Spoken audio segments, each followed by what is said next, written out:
Do we like them as a band? Yeah, I mean that. I don't personally like what I don't like Slade or T-Rex very much. No, there's other bands I do like. Mick Jagger is rock and roll royalty. As frontman of Rolling Stones for over 6 decades, he helped define what it means to be a rock star. We decided that we would have a soda. But before stadium tours and worldwide fame, young Jagger was a music-obsessed teenager from Dartford, discovering bands that would change his life. How do you like ABBA? You know? What can I say?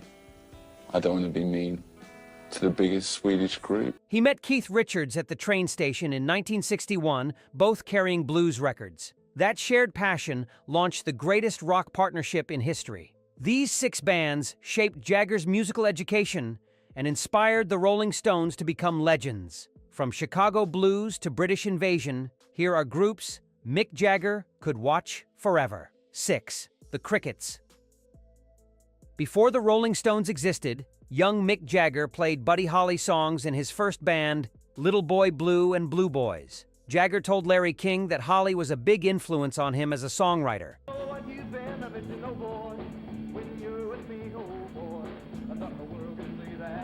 He watched Holly perform live in Woolwich, London, and particularly remembered his performance of Not Fade Away. Buddy Holly and Crickets recorded Not Fade Away in Clovis, New Mexico, May 1957. Jerry Allison pounded Bo Diddley on a cardboard box.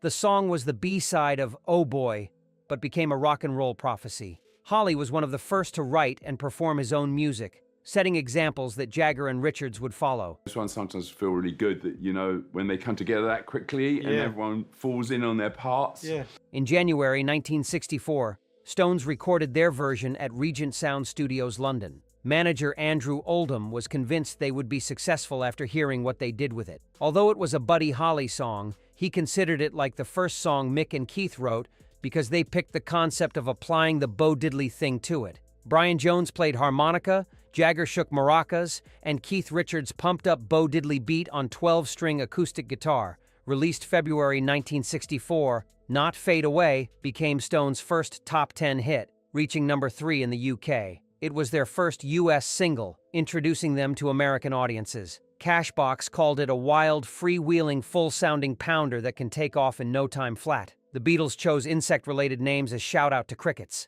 Keith Richards later said Holly passed it on via Beatles and via Stones. He's in everybody. 5. The Who.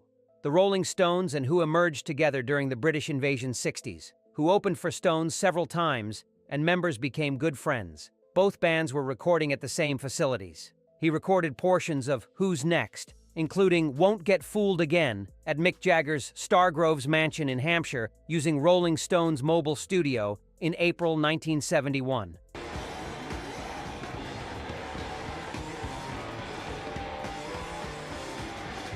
Later, they recorded parts of Quadrophenia there too. Pete Townshend always said Stones were a huge influence in early days, especially their live shows. Jagger told Rolling Stone in 1995 that he always loved Pete Townshend. He's very bright, always thinking. He had this insane, rebellious, self-destructive streak. But I love Pete. He was an exciting performer in heyday of Who. Yeah, I asked this question to Pete Townshend a few years ago when we were talking, because it always amazed me. The thing is, I mean, when I was thinking about it, yes, it is pretty strange you think about it, but there was... Townshend labeled the Rolling Stones his favorite band. From his first live concert experience with them. And I think probably what you can also see is that Mick had the ability to tap some kind of power. He deeply admired the band, whose aggressive power matched Stone's bluesy grit. Both groups pushed boundaries of what rock could be. Keith Moon's explosive drumming complemented Charlie Watts's steady groove. Pete's windmill guitar style paralleled Keith Richards' riff mastery. In 1967, Who took an advertisement in Evening Standard protesting savage sentences given to Jagger and Richards for drug possession. Friendship ran deep. Townshend wrote a thoughtful essay for Rolling Stone on Jagger's 40th birthday, examining what it meant to age in rock and roll. Their mutual respect shaped the British rock landscape. When Townshend needed collaborators for solo work, he worked with Jagger on songs Lonely at the Top and Hard Woman in 1985, then Joy and Gun in 2001. 4. Led Zeppelin. Before Led Zeppelin existed, Mick Jagger knew Jimmy Page and John Paul Jones as session musicians. In 1966, Jagger produced Out of Time for Chris Farlow. Page was one of the backing musicians, one of the best session guitarists at the time.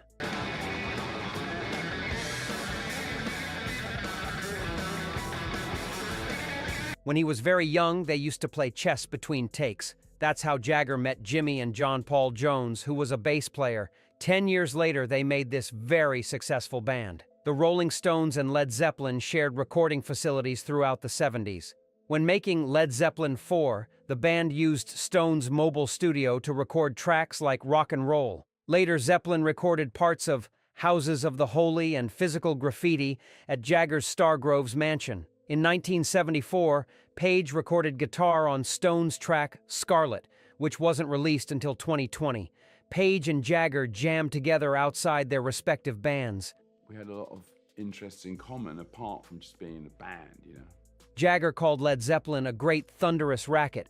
I used to go watch them live. I remember watching their concerts live in New York. It was a great, thunderous, wonderful racket. Brilliant. When Led Zeppelin disbanded after John Bonham's death in 1980, Jagger was disappointed. When they reunited at O2 Arena London in 2007 with Jason Bonham on drums, Jagger attended. I saw their last concert as well, and they were absolutely incredible. I was so disappointed they didn't actually go on tour and do it, but that's their business, not mine. That reunion show proved what Jagger always knew. The spirit of John Bonham triumphantly colored all their songs. 3. The band.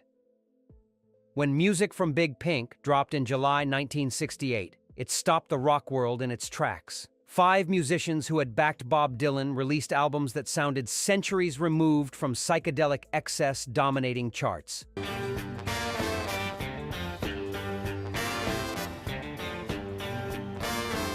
Robbie Robertson, Rick Danko, Levon Helm, Richard Manuel, and Garth Hudson blended country, blues, gospel, and rock into something completely new and ancient at same time. Mick Jagger immediately recognized what the band accomplished. British bands had a good overall history of things: blues, country, rock, black music, jazz, whatever. He was always impressed by what he called synthesis, or ability to merge several things into one and make it seamless, timeless, and interesting. The band did that. You think about it, but there was a lot of visiting blues artists, and there was only 1.5 TV channels. I always thought of them as a country band, first of all, though they had a very strange influence. I don't really know where it all came from. They were very country, but in a sort of ancient way. That ancient quality gave Jagger a history lesson. While psychedelic bands got louder and more abrasive, band turned down volume and revealed intricacies of their arrangements. Songs like The Weight, Tears of Rage, and I Shall Be Released felt lived in, organic, without studio tricks or psychedelic pretension. 5 voices singing together,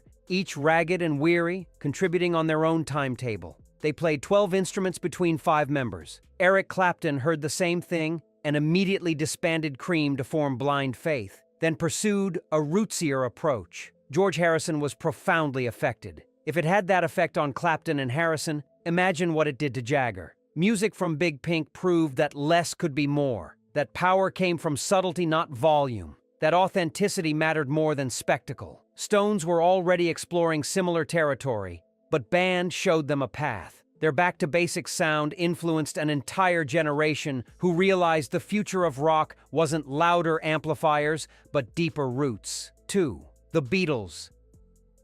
September 1963 changed everything for young Rolling Stones. Band manager Andrew Loog Oldham bumped into John Lennon and Paul McCartney as they stepped out of the cab.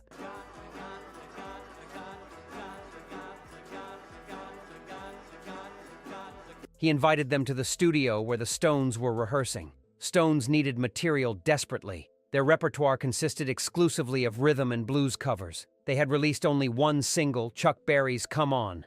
Lennon and McCartney said they had this tune. They were really hustlers then, Jagger remembered. The way they used to hustle tunes was great. Hey Mick, we've got this great song. So they played it, and we thought it sounded pretty commercial, which is what we were looking for. Paul and John went off to the corner of the room and finished the song while the Stones were still there talking. Mick and Keith watched them write it right in front of them, completing I Wanna Be Your Man in minutes. Released November 1963, It became Stones' second single and first top 20 hit, reaching number 12. More importantly, watching the Beatles create songs that afternoon inspired Jagger and Richards to start writing their own material. Keith kept playing Beatles records constantly. It would drive Mick absolutely batty. But Keith wanted to write pop songs because they knew they had to be a pop band, not just a blues cover group. Rivalry existed, but underneath was deep respect. Jagger attended Beatles recording sessions, even sang backing vocals on Baby You're a Rich Man in 1967. When Jagger inducted the Beatles into the Rock and Roll Hall of Fame in 1988, he said, "We had a lot of rivalry in early years and a little bit of friction, but we always ended up friends. They were some of the greatest times of our lives." 1. The Everly Brothers. Before the British invasion changed everything, the Everly Brothers ruled rock and roll with their blood harmony.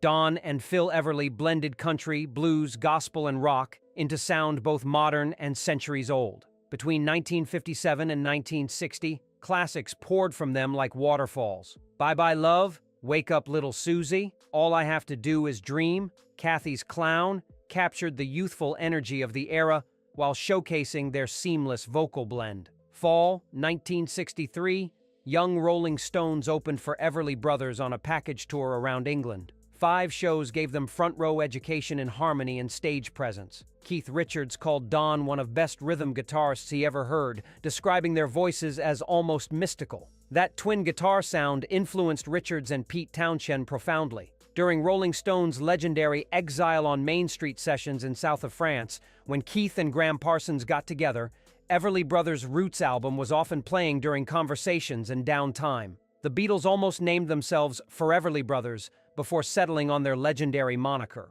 You could hear Everly influence in Beatles harmonizing. Simon and Garfunkel built their entire career on Everly-styled harmonies. When British invasion landed in America early 60s, it usurped everything that came before, rendering Everly's almost passé. Strange accident of history. John Lennon was 23 when the Beatles appeared on Ed Sullivan. Phil Everly was 25. But leading lights of 60s revolution, including Beatles, Rolling Stones, Hollies, Byrds, Bob Dylan, and Simon and Garfunkel, never stopped crediting Everly's as crucial inspiration. Their close harmonies, infused with elements of country and rock and roll, created the foundation for everything that followed. Without the Everly Brothers teaching the world how 2 voices could become one perfect instrument, British invasion might have sounded completely different. These 6 bands shaped Mick Jagger into rock and roll legend. From Everly Brothers' perfect harmonies to Beatles' songwriting revolution, from the band's authentic synthesis to Led Zeppelin's thunderous power, each taught him something essential about music. Together, they built the foundation for the Rolling Stones' enduring greatness. Subscribe for more.